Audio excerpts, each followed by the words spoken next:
ika-cancel ko na dapat itong Europe trip namin. Kuma-surgery, tapos yung surgery is napakamahal niya talaga. Asahan kong mag-take ng medicine for lifetime. Pera namin para sa Europe, sa travel namin sa Europe, yung pera na naipon ko, yung nakatabi, is mauubos siya sa pagpapagamot sa akin or sa surgery.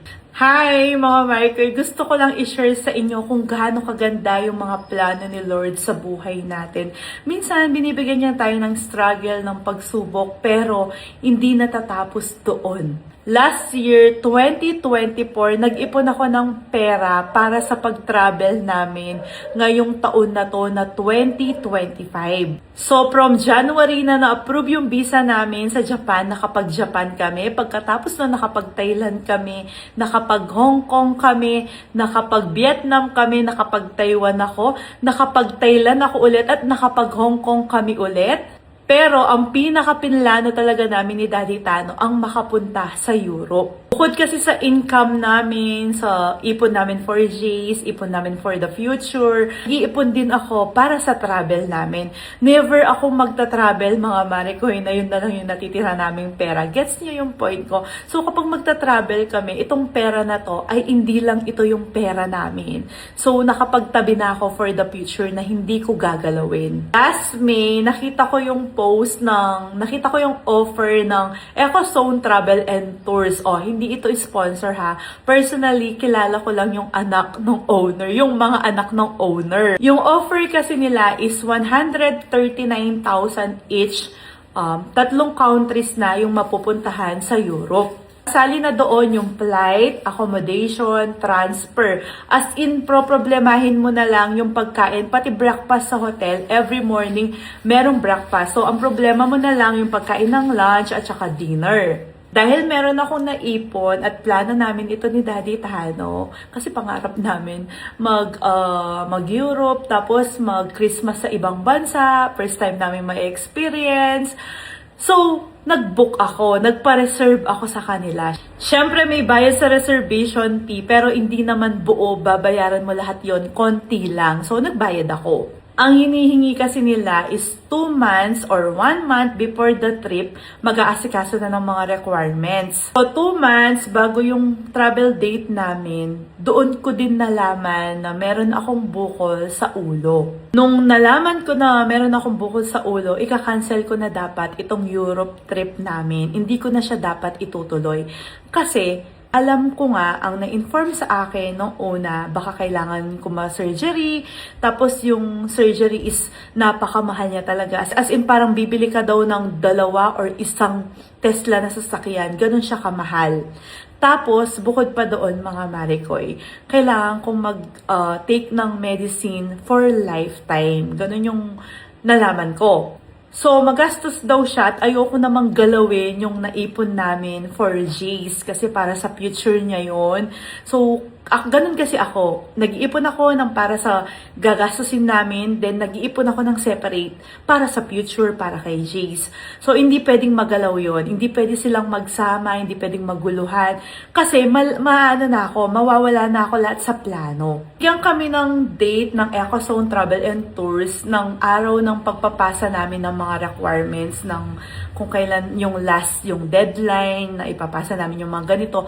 Yun din yung araw na check up na ako sa right doctor, sa endo, doctor para doon sa bukol ko sa ulo. So, ine-expect ko na yung pera namin para sa Europe, sa travel namin sa Europe, yung pera na naipon ko, yung nakatabi, is mauubos siya sa pagpapagamot sa akin or sa surgery. Nag-visit ako sa Carmelite, sa favorite church ko, kinausap ko siya. Sabi ko sa kanya, kung ito yung plano niya sa akin, sige, tatanggapin ko. Kasi baka mas maganda yung kalalabasan, ganito. Kasi alam ko siya, nabibigyan kanya lang ng pagsubok, tapos bongga yung kapalit, basta magtiwala ka lang sa kanya. So, ganun na lang yung iniisip ko. Sabi ko, kung lahat ng pinlano ko, lahat ng naipon ko, kung mapupunta dito, sige, tatanggapin ko, ganito.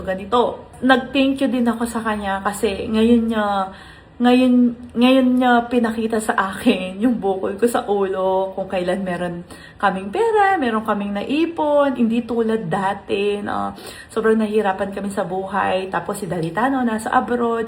Baka kasi kung noon ko nalaman, baka hindi ko kayanin. So, nag-thank you ako sa kanya. Sabi ko, tatanggapin ko lahat ng plano niya sa akin. So, nung na-check up na ako kay Doc, ang sabi niya sa akin, hindi na muna daw kailangan ng surgery. Titignan niya na muna daw, kukuha sa gamot, kung may effect yung gamot sa akin, kung liliit siya sa gamot, ganito. Doon ako nang ingi ng sign kasi 2 years na akong hindi dinadatnan. Ang sabi ko kay Lord, kapag dinatnan ako, kapag nagkaroon ako ng period, ibig sabihin, effective yung gamot, kahit hindi na yung prolactin niya, kasi yung prolactin, bababa talaga siya dahil nagtitake na ako ng gamot. Yung period na lang. Kapag dumating yung period na to, itutuloy ko yung Europe namin. Na-schedule kami para sa visa ng November 19 kasi yun na daw yung pinaka-last schedule nila para sa visa. Kaso, hindi namin siya natuloy kasi nga biglang nag-book ng Hong Kong sila Mother Dragon. Tapos, undecided din kasi ako sa Europe kung itutuloy ko ba siya. Hanggang na-reschedule kami ng December 2 at dahil halos lahat ng requirements ay meron kami ni Daddy Tano. Kaya, pinush namin na magpasa ng requirements, pumunta sa Manila, sa May Makati para sa biometric. Ito ay walang kasiguraduhan kung lalabas pa ba yung mga visa namin, kung ma-approve ba kami bago yung travel date namin. Naiyak ako nung time na pagkatapos naming mag-biometric, pumunta ng Manila, nagkaroon ako ng period after 2 years, mga Marikoy, dinatnan ako. Yun lang kasi yung hiningi kong sign sa kanya para ituloy ko yung trip na to, yung Europe namin. Tapos binigay niya. Napaka-perfect timing. Grabe talaga si Lord. Kaso bigla ko nga na-realize na malapit na yung travel date namin, pero kaka-apply pa lang namin ng visa. And then, nung isang umaga, bigla na lang nagising si Jace. Tapos sinasabi niya sa akin, Mami, go to Paris, go to Paris. Sabi ko, not yet. Kasi kinukwento ko sa kanya na pupunta kami ng Paris, pero hindi pa sure, ganito. Kasi nga, hindi buo yung decision ko, tapos wala pa kaming visa. Hanggang sa afternoon nun, minessage ako ng agency ng Ecozone Travel and Tours na approve daw yung visa namin in just 3 days. Multiple pa siya, kaya makakapunta kami dun sa 3 countries. Sabi siguro ni Lord sa akin, itong babaeng to, may underlying condition na siya, may bukol siya sa ulo, tapos hindi pa rin siya sumusuko, hindi mo siya makikitang umihilata, ganito, tapos napaka-okay pa rin niya, na parang walang nararamdaman, walang ganito. Kaya sabi ni Lord, sige na, pagbibigyan ko na siya. So ayun, sinishare ko lang kung paano magbigay si Lord ng pagsubok sa buhay natin na minsan sinusubok niya lang talaga tayo, tinitest niya lang tayo kung hanggang saan yung kaya natin. Kaya yan, ngayon, napakaswerte ng bukol ko sa ulo, mapapadpad pa siya ng Europe. Tok, tok, tok, tok, tok,